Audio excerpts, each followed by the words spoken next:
Assalamualaikum warahmatullahi wabarakatuh. Saya Dwi Susanti dengan NIM akhir 010 dari kelas 6A Tadris IPA FTIK UIN Salatiga. Pada kesempatan kali ini saya akan melakukan praktikum mikrobiologi terapan, yaitu pembuatan media pertumbuhan bakteri. Adapun tujuan dari praktikum kali ini yaitu yang pertama, mahasiswa mampu memahami alat praktikum mikrobiologi skala rumah tangga. Yang kedua, mahasiswa mampu memahami teknik sterilisasi skala rumah tangga. Yang ketiga, mampu membuat media pertumbuhan PDA atau potato dextrose agar. Dan yang keempat, mampu memahami hasil perlakuan yang berbeda-beda pada media pertumbuhan PDA. Sebelumnya kita harus tahu apa itu media pertumbuhan. Menurut Putra pada tahun 2021 mengatakan bahwa media merupakan suatu bahan yang terdiri atas campuran nutrisi yang digunakan untuk menumbuhkan mikroorganisme baik bakteri, jamur, dan mikroorganisme lain. Media yang baik adalah media yang memenuhi persyaratan seperti kelembapan yang cukup, pH yang sesuai, kadar oksigen baik, media steril, dan mengandung nutrisi yang dibutuhkan oleh bakteri.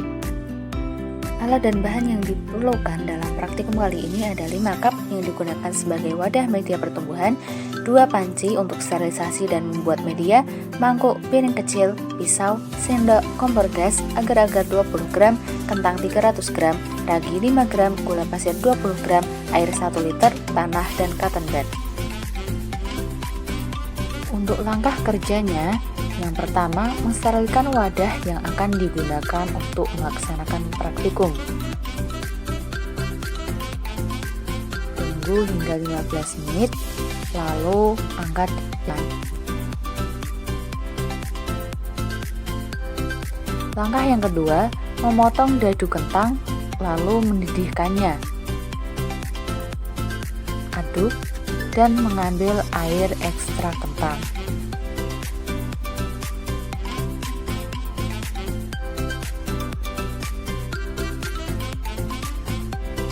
Ketiga, melarutkan ragi dengan mengaduknya dan mengambil ekstrak ragi. Langkah yang keempat, masukkan agar-agar ke dalam panci. Memasukkan juga ekstrak kentang, ekstrak ragi, dan gula pasir. Tunggu hingga mendidih.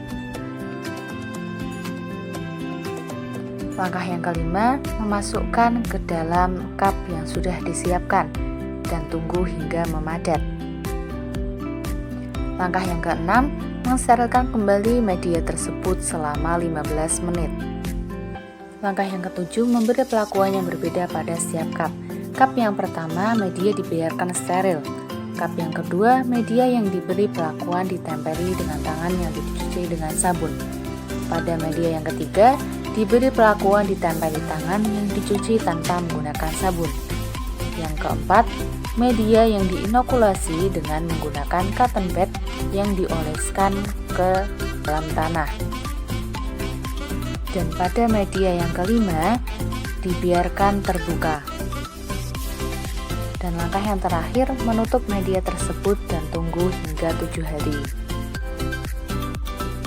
Dapat diamati media yang sudah didiamkan selama 7 hari. Untuk lebih jelasnya, lihat gambar berikut ini. Pada media yang pertama yang dibiarkan steril, berwarna putih bening namun terdapat adanya sedikit bercak hitam dan putih. Pada media yang diberi perlakuan ditempel di tangan yang dicuci dengan sabun, berwarna coklat terang, terdapat bercak putih, hitam, kuning, kehijauan, dan oranye. Pada media yang diberi perlakuan ditempel di tangan yang dicuci tanpa menggunakan sabun, menghasilkan berwarna coklat terang, terdapat bercak hijau, kuning, oranye kemerahan, dan terdapat lingkaran putih.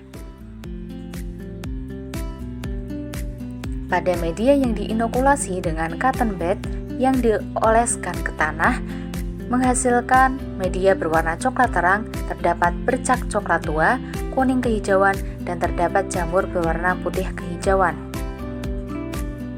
Sedangkan media yang dibiarkan terbuka menghasilkan warna coklat dengan beraneka ragam jamur berwarna hijau, hitam, putih, kuning, dan merah.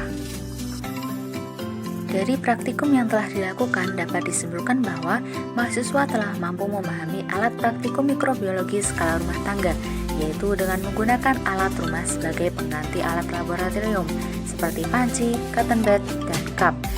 Mahasiswa telah mampu memahami teknik sterilisasi skala rumah tangga, yaitu dengan mensterilkan media menggunakan panci pengukus sebagai pengganti autoklaf.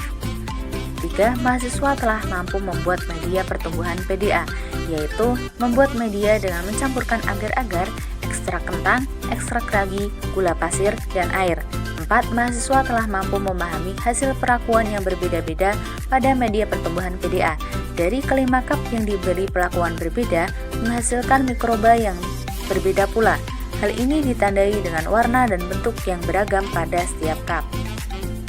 Sekian praktikum yang dapat saya sampaikan, semoga dapat dipahami dan semoga bermanfaat. Terima kasih. Wassalamualaikum warahmatullahi wabarakatuh.